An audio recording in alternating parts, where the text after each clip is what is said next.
Prezados alunos, nessa aula de hoje estudaremos os capítulos de 6 a 10 do nosso material didático. Falaremos sobre procura, oferta e sobre o ponto de equilíbrio entre eles. Para começar, vamos falar de procura. A procura é o mesmo que consumo e que demanda. Então, quando eu me refiro a consumo e demanda, estou falando também de procura. Para entendermos um pouco sobre demanda, vamos pensar. Quais os objetivos que o consumidor tem? Pense você enquanto consumidor. Quem demanda, ele quer ter o quê? O máximo possível, mas nós encontramos algumas dificuldades. Quais são? Muitas vezes não compramos muito por causa da renda ou do preço. Além disso, pense bem, o que te faz consumir algo, o que te faz consumir mais ou menos? O que afeta o seu consumo? Vamos aqui colocar um exemplo simples, roupas de frio. O consumo por roupas de frio pode ser influenciado, além do preço e da renda, pelo clima, pelo gosto, pelo número de gente que tem numa cidade, pela população, pelo número de bens substitutos, se é um bem essencial ou não à vida humana, e pela utilidade do bem. Pela moda também. Se está na moda usar determinadas blusas de frio, nós compramos mais. Podemos comprar mais ou menos de um bem por causa de diversos fatores. Seria muito difícil eu conseguir falar para vocês, e vocês também conseguirem imaginar, todas as variáveis que vão influenciar o consumo de determinados bens. Especialmente porque isso é muito subjetivo, cada um é influenciado por alguns fatores. A lei da demanda define que toda vez que, ceteris paribus, há um aumento no preço, o que acontece com o consumo? O consumo do bem cai. Então, toda vez que aumenta o preço, o consumo do bem cai. E toda vez que o preço do bem cai, o consumo pelo bem aumenta. Isso é a lei da demanda. Mas vocês prestaram atenção que eu utilizei uma expressão ceteris paribus? Falei que todas as vezes que ceteris paribus aumenta o preço, o consumo do bem cai, e toda vez que o preço reduz, o consumo aumenta. Por que eu falei isso? Eu falei porque existem vários fatores que afetam o consumo, como nós já havíamos conversado. Se eu for colocar a influência de todos os fatores para fazer alguma análise de quando o preço aumenta e quando o preço cai, o que acontece com o consumo, vai ficar muito difícil, vai ficar muito complicado. Então, eu coloco essa palavra ceteris paribus para dizer que somente o preço está influenciando o consumo nessa análise. Esse termo, ele significa que a gente deve deixar tudo mais constante. Ou seja, considerar que esses outros fatores, como moda, clima, não estão influenciando o consumo neste momento. Então, apenas o preço. Como falei, vamos utilizar aqui a lei da procura para fazer uma análise de mercado de um determinado bem. Considerando essa lei, podemos ficar intrigados com uma coisa. Quanto será que o consumo cai quando o preço aumenta? Será que é uma grande redução ou será que é só uma pequena redução? Para tentarmos entender, vamos à seguinte situação. Considerando que o preço do quilo de carne de primeira aumente de R$ 22,00 para R$ 44,00. Deus nos livre, né? Apesar de que está quase. Ou seja, o aumento de 100%. Será que as pessoas vão reduzir o seu consumo? Possivelmente sim, mas quanto será que vai ser essa redução? Considerando, é óbvio, as outras variáveis como constantes, ou seja, ceteris paribus. Nesse caso, a procura por carne bovina irá cair, dado o aumento do preço. E a proporção deve ser grande, não sei, mas possivelmente. Agora, vamos pensar outro produto, o sal. O sal é 1 e pouco, no máximo R$ 2,00. Se o sal aumentar para R$ 4,00, aumenta mais de 100% talvez, dependendo do preço que você compra. Será que o consumo vai cair? Pode até cair, mas é uma proporção muito menor do que no caso do aumento do preço da carne. Mas vamos então tentar entender por que isso acontece. para a gente entender, nós temos que estudar a elasticidade de preço, que é o tanto que reduz o consumo ou o tanto que aumenta o consumo dado uma variação no preço. Essa elasticidade, ela é diferente de produto para produto. Há produtos que são muito elásticos, ou seja, alteram muito dado uma variação no preço, e há produtos que são pouco elásticos, que alteram pouco dado uma variação no preço, que é o caso do sal, como eu dei o exemplo. Como podemos saber se o produto é elástico ou inelástico a preços? E quais as implicações para isso?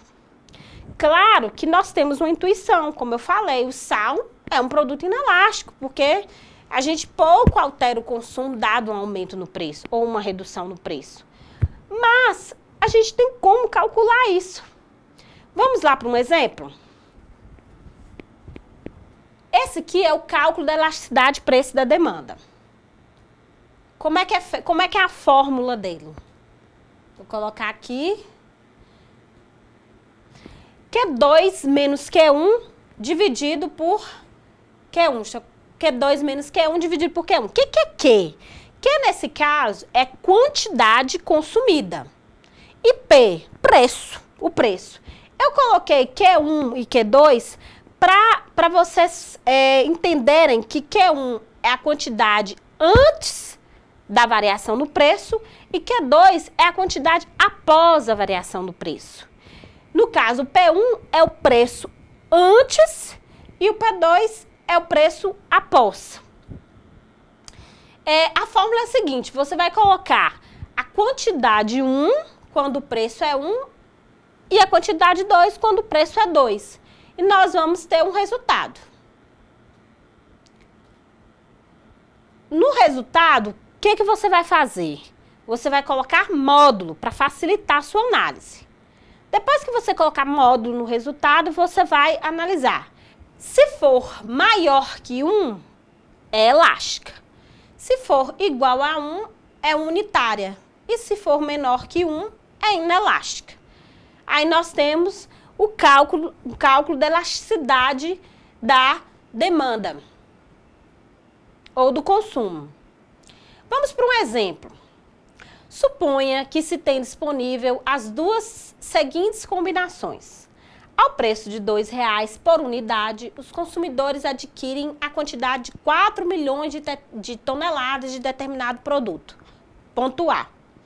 Havendo uma queda de preço para R$ 1,25 por unidade, os consumidores passam a comprar 5 milhões de toneladas. Conforme a teoria, uma redução no preço, o consumo aumenta. Mas eu quero saber exatamente quanto que esse consumo vai aumentar, se é pouco, se é muito. Jogando naquela fórmula, né? Q2 menos Q1, 5 menos 4, dividido por Q1, que é 4, e P2 menos P1. P2 não é 1,25? P1 não é 2? Certo? Dividido por 2. Jogando a fórmula, o resultado vai dar 0,6, menos 0,6. O que eu tenho que fazer? Colocar módulo. Isso passando do ponto A para o ponto B. Ao colocar módulo, eu descobri que deu 0,6 positivo. Ou seja, maior que 1 igual a 1 ou menor que 1? Menor que 1. Se é menor que 1, a demanda é inelástica. Mas o que significa isso, inelástica? Significa que a variação no preço foi bem maior do que a variação na quantidade. Nesse exemplo, o preço reduziu. Significa que o preço, mesmo reduzindo, e a quantidade aumentou, mas aumentou em uma proporção menor. Deve ficar bem claro que a elasticidade do bem depende de alguns fatores. Por exemplo, quanto mais bens substitutos tiver esse produto, mais elástico ele se torna. É o caso do exemplo da carne bovina. Como a gente pode substituí-la por carne de primeira, carne de segunda, por carne de porco, por carne de frango? Não. Então, nós temos vários produtos substitutos. Ela tende a ser mais elástica. Então, desse jeito, se o preço da carne bovina aumentar, o que a gente faz? A gente compra outra carne. Então, o consumo por carne bovina elástico, beleza, entendemos. Mas esse negócio de inelástico, no caso do sal, há substitutos para o sal? Como não há substitutos, a gente tende a ser um produto inelástico. Além disso, outros fatores como, por exemplo, o peso do preço daquele bem, daquele produto no seu orçamento e sua essencialidade. Se o produto é muito barato, como é o caso de uma bala, é barata. O seu aumento pode aumentar de 5 centavos para 10 centavos, que a gente não reduz tanto o consumo. Já um produto mais caro, como o caso da carne bovina, um pouquinho de aumento de preço pesa muito no nosso orçamento, na nossa renda. Então, a gente vai reduzir, ou substitui, ou reduzir bastante o consumo por aquele bem. Essa alteração vai ser muito maior. Tudo isso porque eles têm pesos diferentes no nosso orçamento financeiro. Uma outra coisa que influencia a elasticidade é a essencialidade do produto. Pensamos, por exemplo, na demanda por insulina. Quem conhece insulina? Insulina é um medicamento para quem é diabético. É um bem muito essencial para quem tem a diabetes. Se aumenta mais que 100% do seu preço, pode aumentar que o consumo vai permanecer constante. As pessoas podem até reduzir um pouco o consumo, mas nem tanto. Claro que nesses casos, o caso da insulina, por exemplo, vocês devem falar, mas a gente ganha no posto, o governo dá. Claro que o governo, ele tem uma fiscalização, até para quem compra esse produto. Então, nesses casos de essencialidade, o governo sempre deve intervir para que as empresas não abusem dos preços, já que é um bem inelástico e é um bem essencial. Nós analisamos o tempo todo o lado do consumidor, não foi? Calculamos, inclusive, elasticidade, preço do consumidor. Mas vamos pensar do lado do produtor. O que será que faz com que o ofertante produza mais ou menos? Um fator muito importante para alterar a oferta é a quantidade e a qualidade dos fatores de produção. Ou podemos dizer dos insumos. Os insumos ou os fatores de produção. Por exemplo, se para fabricar 200 bombons, você utiliza 1 kg de chocolate. Ao aumentar a quantidade de chocolates, a gente espera que você produza mais bombons. Então, é um fator que vai influenciar o quê? A oferta do produtor. Há outros fatores que podem afetar a oferta. Por exemplo, o custo de produção. Quanto custa produzir esses bombons? Se ficar mais caro produzir os bombons, se, por exemplo, o preço do chocolate ficar mais caro, o ofertante ou o produtor não vai querer ofertar tantos bens àquele mesmo preço.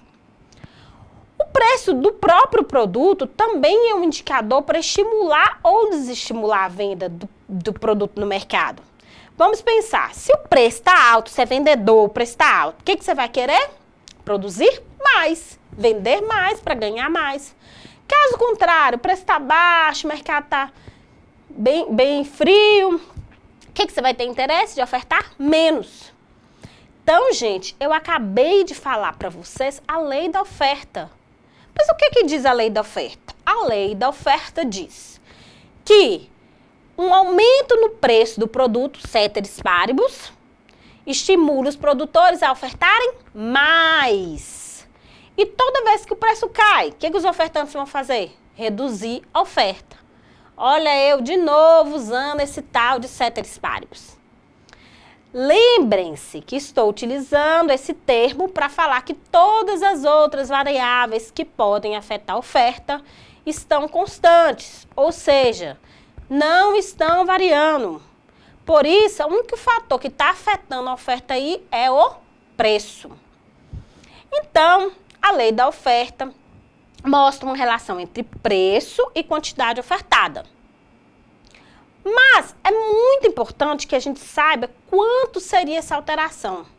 Por exemplo, se no caso do produtor de bombons, se o preço do seu produto aumentar 100%, você, enquanto ofertante, enquanto produtor, vai querer aumentar a quantidade produzida, aumentar a oferta, certo? Mas quantos por cento? Será que você vai querer aumentar muito, assim? Será que esse aumento vai ser grande? Será que vai ser pequeno? Para sabermos disso, nós vamos recorrer ao cálculo da elasticidade da oferta. E o cálculo da elasticidade de oferta é bem parecido com o cálculo da elasticidade da demanda. Vou mostrar para vocês. O cálculo da elasticidade de oferta é bem parecido com o cálculo da elasticidade de demanda. No caso, o Q é quantidade ofertada e o P é o preço. O Q1 é quantidade ofertada no período 1, antes da alteração do preço. E o Q2 é a quantidade ofertada após a alteração do preço. P1 é o preço inicial e P2 é com alteração de preço. Aí nós vamos usar os mesmos parâmetros. Primeiro coloca o módulo no resultado, depois nós vamos analisar. Se for maior que 1, a oferta é elástica. Se for igual a 1, a oferta é unitária. E se for menor que 1, é inelástica. Se for maior que 1, nesse caso elástica, significa que a variação na oferta, ou no caso, se for um aumento do preço, o aumento da quantidade ofertada foi muito maior do que o aumento do preço. No caso, se for uma redução do preço, a redução da oferta foi muito maior do que a redução do preço. Inelástica é o contrário. Houve um aumento do preço e a quantidade ofertada não aumentou na mesma proporção que o aumento do preço. No caso, se foi uma redução de preço, a redução da oferta foi bem menor do que, em menor proporção do que a redução de preço. E a unitária que foi na mesma proporção. Um exemplo, suponha que em 96, ao preço de R$11 por saca, os produtores ofertam 10 milhões de saca de um produto. E no ano seguinte, o preço subiu para R$14 a saca. E os agricultores venderam 11 milhões de sacas. Neste caso, a elasticidade de preço da oferta entre os pontos A e B é.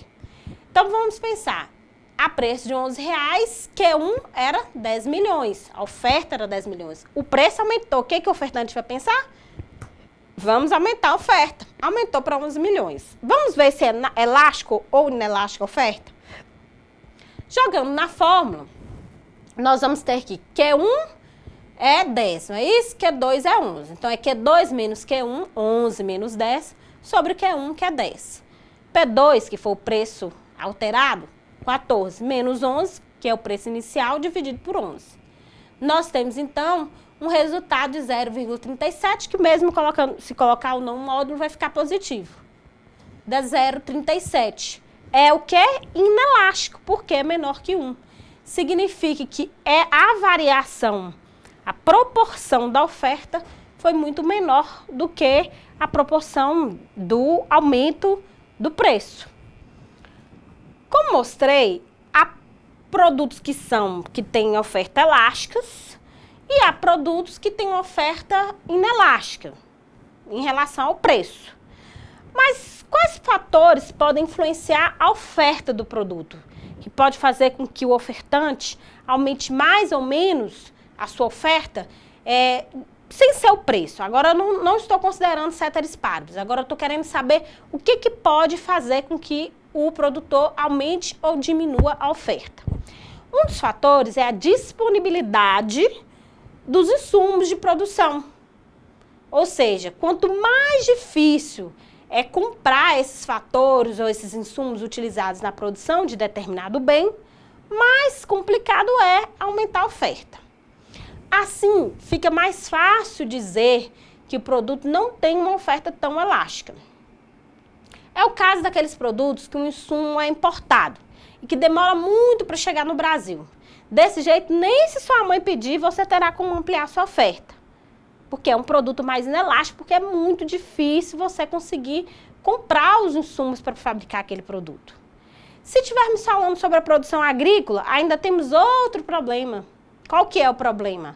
A produção agrícola depende de fatores biológicos, por isso nós precisamos esperar muito tempo para aquele prazo. Plantar, colher, então demora um tempo maior.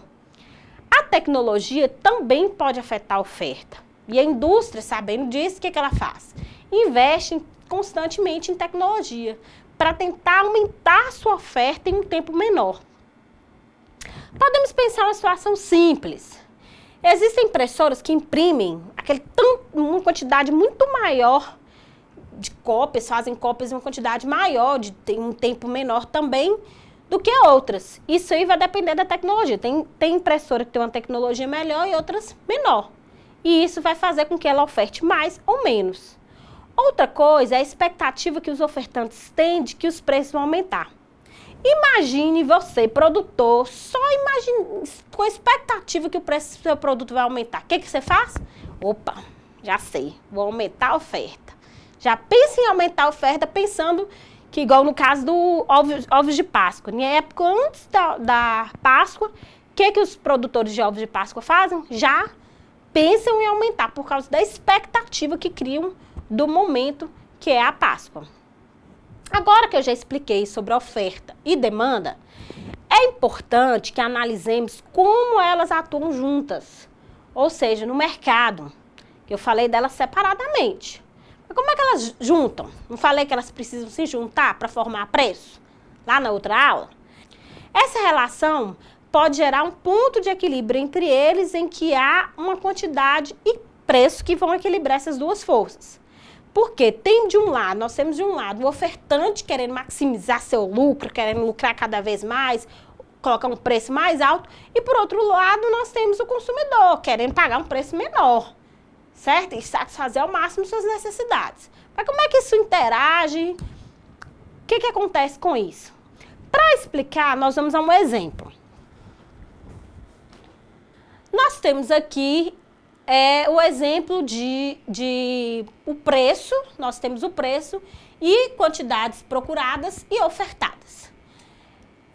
Ao preço de R$2, nesse exemplo, a quantidade procurada desse bem ou consumida desse bem é 18.000 unidades, enquanto a oferta é apenas 6.000 unidades.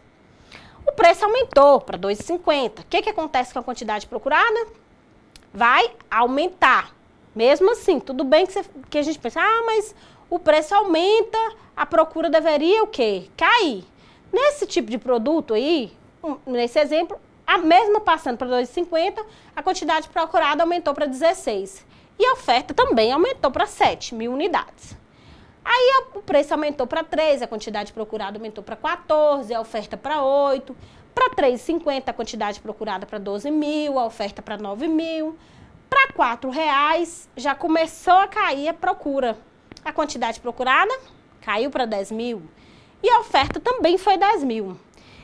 Nesse exemplo, nessa hora você consegue já imediatamente identificar o equilíbrio em que a quantidade demandada e ofertada é igual ao preço de R$4. Mas vamos lá, a R$4,50, o que aconteceu com a procura? Caiu para 8. Normal, de acordo com a lei da demanda. E a oferta aumentou, está aumentando o preço. A R$5, a procura reduziu ainda mais para 6.000 e a oferta 12.